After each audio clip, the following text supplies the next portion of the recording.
salaadiinta cuqaasha odayada iyo weliba guddida guud ee shirkii gar adag ee beelaha dega bariga gobolka togdheer bariga gobolka saaxil bariga sanaag iyo weliba saraar oo ah madax dhaqameedkii martigelinaya shirka beelaha habar jecliya garxajis oo burco ka dhici lahaa 21 bishan ayay maanta kulan warbaahineed ay ku qabteen hotel city balasa ee magaalada burco waxay sheegeen in dib loo dhigay shirkii beelahaasi kadib markay isla waafaqeen bay sheegeen labada dhinac waxa halkaasi ka hadlay oo faahfaahiyay sababaha shirkaasi dib loogu dhigay suldaan maxamuud guuleed mire suldaan mustafa maxamed suldaan cabdiraxmaan qodax iyo weliba gudoomiyaha guddida gar adag maxamuud maxamed jaamac shirkii aanu ku baaqnay ee ahaa shirnabadeedka ama shirka turxaansaarka aanu ku baaqnay in magaalada burco uu ka furmi doono 20 bishan ee gogosha ay lahayd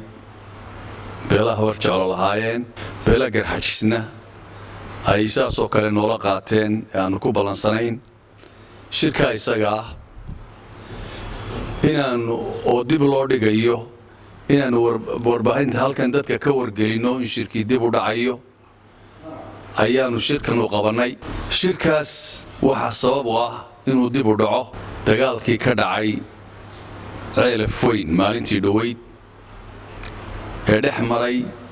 labadii qoysii horena dagaalku ugu dhex maray eeriyadaas ee dhimashada iyo dhaawacaba keenay oo lagama maarmaan ay noqotay in meeshii loo gurmado oo arrinkii dee la soo dabaalo oo xabad joojintii lagu soo celiyo iyo arrinta ciidanka carre ee isaguna soo galay gobolka sanaag taasoo iyaduna arrin xasaasi ah oo iyaduna si gaar ah labadayadii reer ee uu shirku ka dhaxeeyay qayb qolo ka mid ah si gaar ah u sii taabanaysa iyadoo waddanka oo dhan wada taabanaysa taasoo sababtay inay beelaha garxajis xildhibaanadoodii iyo guddiyadoodii iyo salaadiintoodii iyo dhammaanba ay baxaan oo ay sanaag u baxaan iyo arrintaa darteed markay noo muuqatay shir baanu ku yeelanay magaalada hargeysa salaadiinta iyo guddiga beelaha garxajis markaanu aragnay duruuftu meesha ay marayso waxaanu isla aragnay iyadoo aan dhibaatooyinka la xallin inaan shirkii imika la qaban karaynin waxaanu kaloo isla waafaqnay shirkii inaanu dib u dhiganno 21 bisha sagaalaad oo maalin sabtiga ku beegan saan filayo ayay noqonaysaa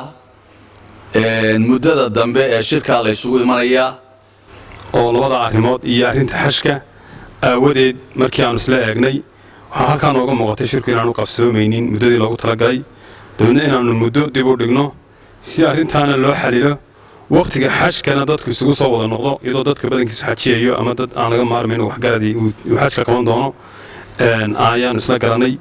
21 bisha sagaalaad buu shirkaas qabsoomi doonaa insha allahu tacaala sidaanu gooshba ku dhignay kana qabsoomi doonaa magaalada burco insha allahu tacaala haddii ilaahay idmo sidaa inaanu maanta warbaahinta u sheegno oo ogeysiino ayaanu isla garanay haddaanu nahay guddidii iyo salaadiintii iyo waxgaradkii beesha habar jeclo waa laga maarmi waayey markii shirka loo qabanayay 20 bisha julaay markii shirnabadeedii walaalnimadii labada beelood ay ku tashanayeen loo xadidayay waqtigaas dee waxaa maanta ka aroosmay ama ka dhacay meelihii sanaag ama ceelaf weyn ayaa waxaa muuqatay in aan dee meel wax ka dhaceen ilaa iyada